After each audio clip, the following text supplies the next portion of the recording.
Pendant 18 ans, Vincent Cassel et Monica Bellucci ont régné en maîtres sur la scène artistique transalpine, un couple qui s'enorgueillissait d'un amour mutuel semblant transcender les artifices superficiels d'Hollywood. Pourtant, lorsque l'annonce de leur divorce a finalement brisé le silence en 2013, elle a plongé le monde entier dans une profonde confusion. Derrière ce accord mutuel se cachait un labyrinthe de rumeurs, de polémiques liées à leurs différences d'âge et l'érosion silencieuse et douloureuse d'un conte de fées. L'histoire ne commença pas sur un tapis rouge, mais dans l'atmosphère brute et créative d'un plateau de tournage. En 1996, Vincent Cassel, l'enfant terrible du cinéma français, et Monica Bellucci, la déesse italienne, furent choisis pour jouer ensemble dans l'appartement. À l'époque, leur destin semblait diamétralement opposé. Monica était un mannequin de haute couture originaire de Città di Castello, qui luttait pour être prise au sérieux en tant qu'actrice dramatique. Vincent, fils du légendaire acteur Jean-Pierre Cassel, était un pur produit du milieu underground parisien, un homme qui envisageait le métier d'acteur avec une intensité brute et masculine. Il était sceptique envers sa partenaire, persuadé au départ que le réalisateur n'avait engagé la belle Italienne que pour son physique. Lui-même acteur, il craignait qu'approcher une partenaire ne soit synonyme de fin de carrière, et pourtant, l'attraction de Bellucci était indéniable. Ironie du sort, l'attirance ne fut pas immédiate. Ce fut une cour lente et délibérée, une conquête du cœur qui allait les unir pendant près de 20 ans. Avant d'être connu comme l'antagoniste de Bass Black Swan ou le voleur charismatique d'Ocean's 12, Vincent Cassel était un homme en proie à un conflit intérieur. Il possédait une beauté singulière et atypique, des traits anguleux et une énergie prédatrice qui le rendait inadapté au rôle traditionnel d'un premier rôle. C'est Monica qui a orchestré sa réconciliation avec lui-même. Elle lui a appris que le métier d'acteur n'était pas un concours de beauté, mais une exploration des méandres de l'âme. Sous son influence, celui qui papillonnait d'une femme à l'autre, sans jamais s'attarder plus de quelques mois, a trouvé un sens à sa vie. Monica fut son premier véritable amour, la femme qui lui a prouvé qu'il avait eu raison d'attendre la fin de sa vingtaine pour s'engager pleinement. Leur mariage, à l'image de leur relation, fut un acte de rébellion spontanée contre la tradition. Célébrée dans le cadre ensoleillé de Monaco, sur la Côte d'Azur, la cérémonie fut intime et improvisée. Vincent, toujours rebelle, portait un short à son propre mariage, contraint par un emploi du temps surchargé et le désir de préserver ce moment rien que pour eux. Ils étaient des personnalités très différentes, comme Vincent le remarquera plus tard. Lui, le Français nerveux et autoritaire, voulait dicter le rythme de la vie. Elle, l'Italienne sereine, sous les feux des projecteurs depuis l'âge de 16 ans. La présence de Monica apaisait ses névroses, lui rappelant constamment que dans une vie faite de chaos et de frénésie médiatique, le contrôle humain est forcément limité. L'un des aspects les plus marquants de leur union résidait dans leur refus de se conformer aux normes conjugales traditionnelles. Pendant une grande partie de leur mariage, Vincent et Monica vécurent séparément. Lui à Paris, elle à Rome ou à Londres. Ce mariage nomade était dicté par leurs emplois du temps de tournage effrénés, mais il devint aussi une nécessité psychologique pour ces deux artistes farouchement indépendants. Ils étaient convaincus qu'en ne vivant pas sous le même toit, ils pourraient préserver la flamme de leur passion des contraintes du quotidien. Cependant, cette indépendance s'accompagna de son lot de drames. Les médias les dépeignaient souvent comme un couple au bord de la rupture, alimenté par des rumeurs de jalousie intense sur les plateaux de tournage. En 2002, ils parurent ensemble dans le film controversé Irréversible, un projet si brutal et sexuellement explicite que de nombreux critiques prédisaient qu'il détruirait leur mariage. Voir son conjoint subir un tel traumatisme cinématographique aurait brisé la plupart des couples, mais Vincent et Monica utilisèrent cette expérience pour renforcer leur lien. Ils affirmèrent que l'énergie pesante du film n'avait fait que consolider leur confiance. Pourtant, avec le recul, beaucoup se demandent si ces choix professionnels extrêmes n'étaient pas les premiers signes d'un couple cherchant à tester les limites de sa résistance émotionnelle. Alors que leur carrière prenait leur envol, Vincent devenant l'incarnation du cinéma français authentique et Monica, nommée au César, est devenue un sex symbole international, ils menaient un mariage multiculturel qui déconcertait la presse à scandale. Ils ne se conformaient pas aux règles rigides et étriquées de la fidélité du milieu du 20e siècle. Monica adoptait une approche respectueuse et réaliste face à l'infidélité conjugale. Elle affirmait notamment que demander l'exclusivité sexuelle à un homme absent des plateaux de tournage pendant des mois relevait de la naïveté. Pour les Cassel-Bellucci, la fidélité ne résidait pas dans l'intimité physique, mais dans un lien émotionnel profond que la distance ne pouvait briser. Ils avaient fait bâtir un havre de confiance et de respect, accueillant leurs 2 filles, Deva et Léonie.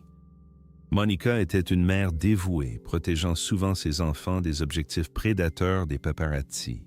Elle souhaitait qu'elles grandissent imprégnées des mêmes valeurs familiales méditerranéennes qu'elle avait connues en Italie, même si leur père avait adopté un mode de vie plus bohème et nomade. Pendant des années, ils ont redéfini les limites de la fidélité traditionnelle, persuadés que leur lien était indestructible car fondé sur une transparence totale.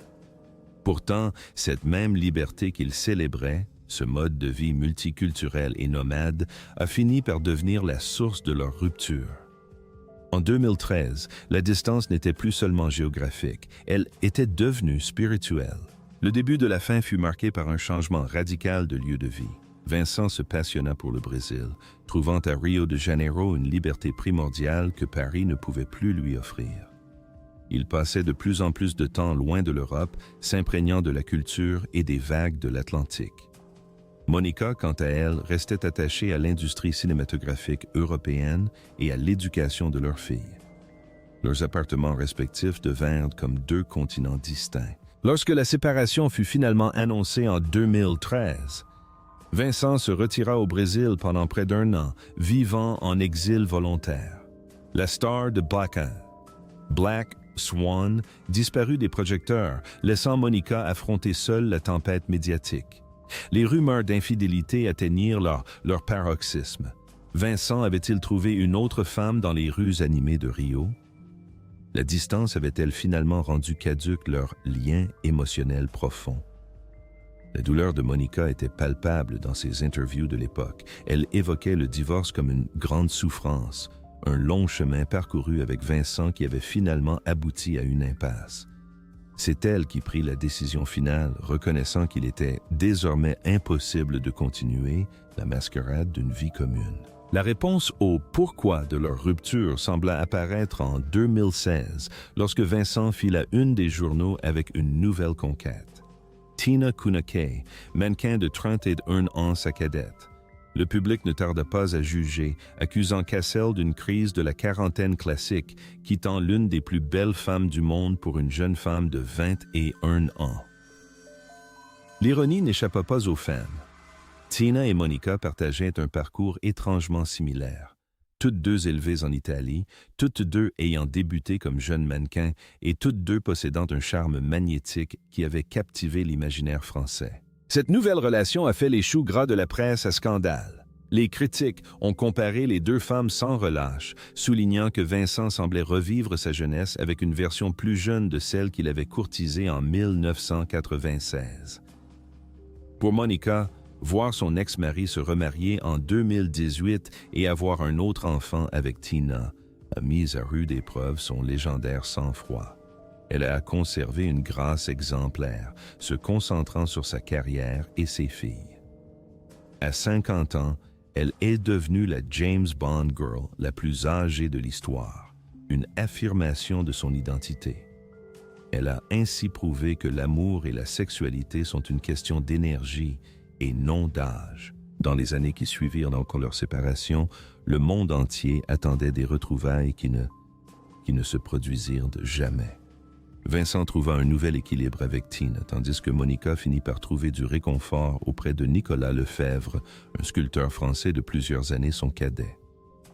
Il y avait une symétrie poétique dans leur nouvelle vie. Tous 2 avaient trouvé des partenaires plus jeunes, comme pour tenter de retrouver l'énergie vibrante du milieu des années 90, lorsqu'ils se courtisaient dans les rues de Paris. L'histoire de Monica Bellucci et Vincent Cassel témoigne du fait que même les liens les plus solides peuvent finir par s'effriter sous le poids du temps, de la distance et de l'évolution incessante de soi. Ils se sont mutuellement appris à être acteurs, à être parents et à naviguer dans le vide terrifiant de la célébrité. Ils ont exploré la définition de l'amour, repoussant les limites du mariage traditionnel jusqu'à atteindre un point où la seule façon de continuer à évoluer était de s'éloigner l'un de l'autre. Leur philosophie de vie était « maintenant ou jamais », une phrase simple mais terriblement difficile à appliquer lorsque deux personnes évoluent dans des directions opposées. Alors que le rideau tombe sur la saga Bellucci et Cassel, longue de 18 ans, il ne reste pas une histoire d'échec, mais le récit d'une expérience émotionnelle intense. Ils ont prouvé qu'une famille peut rester unie même après la dissolution d'un mariage.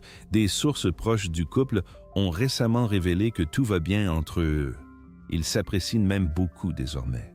Les aînés, Deva et Léonie, ont pris soin de leur demi-sœur cadette, issue du nouveau mariage de Vincent, créant ainsi une famille recomposée moderne qui fonctionne avec la même grâce atypique qui caractérisait le mariage de leurs parents. Dans les annales du cinéma, leurs noms resteront à jamais liés.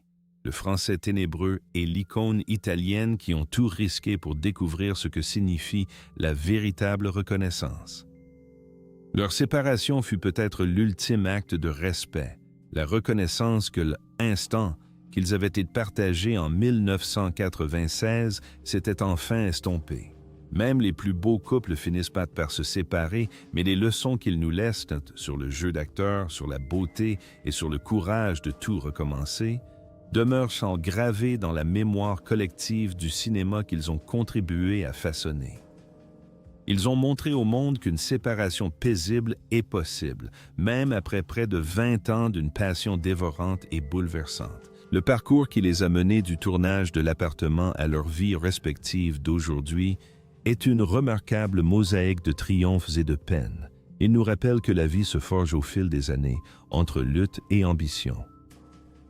À l'instar de la légendaire Sophia Loren, qui a préféré la loyauté à la séduction de Cary Grant ou à la grâce tragique d'une princesse, ces icônes nous rappellent que derrière le glamour se cache un cœur humain capable d'immenses souffrances et d'une renaissance.